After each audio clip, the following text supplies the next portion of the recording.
Assalamualaikum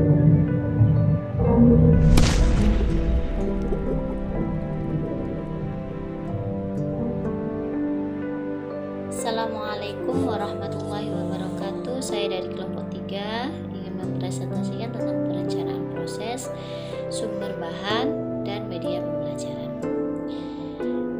Perencanaan proses pembelajaran. Perencanaan pembelajaran adalah suatu proses sistematis untuk menentukan tujuan, materi, strategi, media, dan evaluasi guna mencapai hasil belajar yang diharapkan secara efektif dan efisien. Unsur utamanya berupa tujuan pembelajaran atau arah yang ingin dicapai, kemudian strategi pembelajaran atau cara dan langkah untuk mencapai tujuan, kemudian sumber daya seperti sarana prasarana, waktu, biaya, dan tenaga pendidik, juga implementasi atau pelaksanaan rencana yang telah dibuat. Fungsi perencanaan yang pertama sebagai pedoman, alat prediksi, kontrol, dan evaluasi, kemudian menumbuhkan inovasi dan kreativitas guru, kemudian menjamin efektivitas dan efisiensi proses belajar mengajar. Sumber bahan pembelajaran. Sumber belajar adalah segala sesuatu yang digunakan untuk membantu peserta didik dalam proses pembelajaran. Jenis-jenisnya bisa berupa sumber manusia seperti guru, narasumber, juga teman sebaya. Kemudian sumber material seperti buku teks, modul, artikel, atau ensiklopedia. Juga sumber lingkungan seperti alam, masyarakat, tempat ibadah, maupun museum. Kriteria pemilihan. Kriteria pemilihan sumber bahan pembelajaran harus relevansi dengan tujuan pembelajaran. Tingkat kesesuaian dengan karakteristik siswa juga perlu menjadi kriteria pemilihan, juga ketersediaan dan kemudahan akses. Kemudian prinsip pengembangannya harus fleksibel, adaptif, dan berbasis kebutuhan siswa, juga mengintegrasikan sumber modern dan tradisional.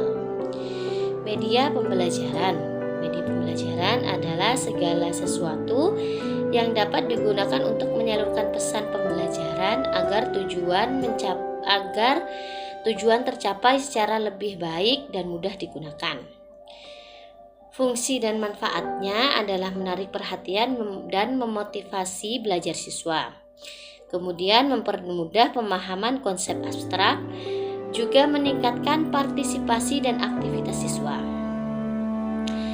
Klasifikasinya seperti berupa media audio, seperti radio dan rekaman suara, juga media visual seperti gambar, grafik, dan peta, media audio visual seperti video, animasi, dan lain-lain, juga media berbasis teknologi digital seperti komputer, internet, dan aplikasi pembelajaran.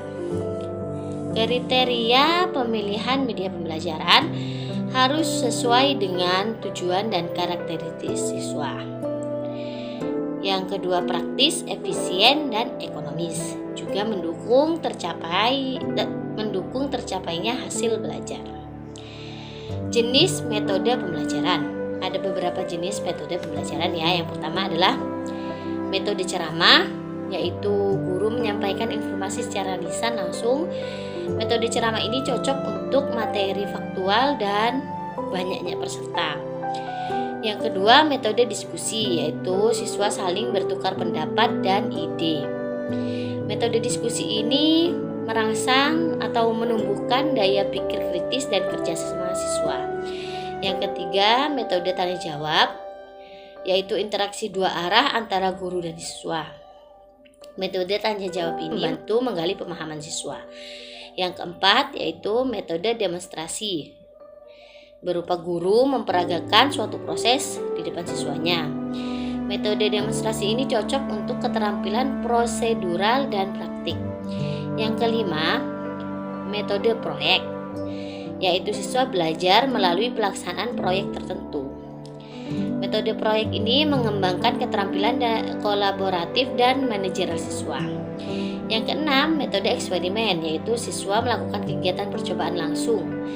Metode eksperimen ini meningkatkan keterampilan ilmiah dan pemahaman siswa.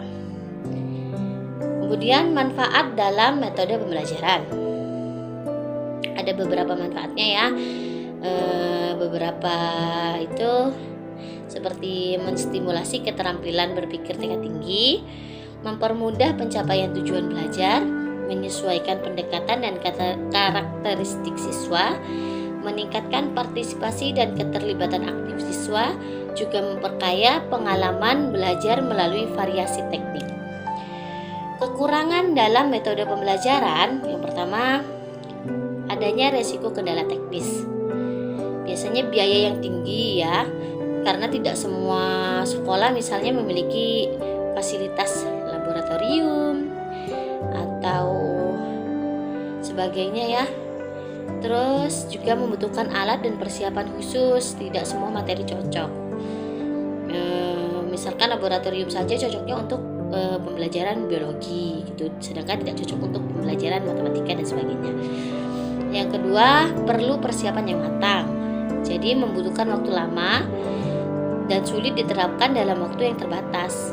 Juga menghabiskan waktu, sulit dikontrol jika tidak diarahkan, monoton, kurang interaktif, juga siswa cepat bosan. Analisa pembelajaran. Pemilihan metode harus relevan dengan tujuan pembelajaran, tingkat kemampuan siswa, serta ketersediaan waktu dan sarana. Metode aktif seperti diskusi, proyek, dan PBL sangat efektif untuk materi yang menekankan pada keterampilan berpikir tingkat tinggi.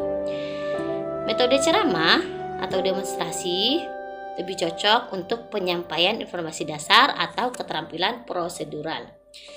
Kemudian kombinasi beberapa metode atau multimetode justru seringkali lebih efektif daripada hanya satu metode saja. Demikian presentasi dari saya ya, kelompok 3. Terima kasih. Wassalamualaikum warahmatullahi wabarakatuh.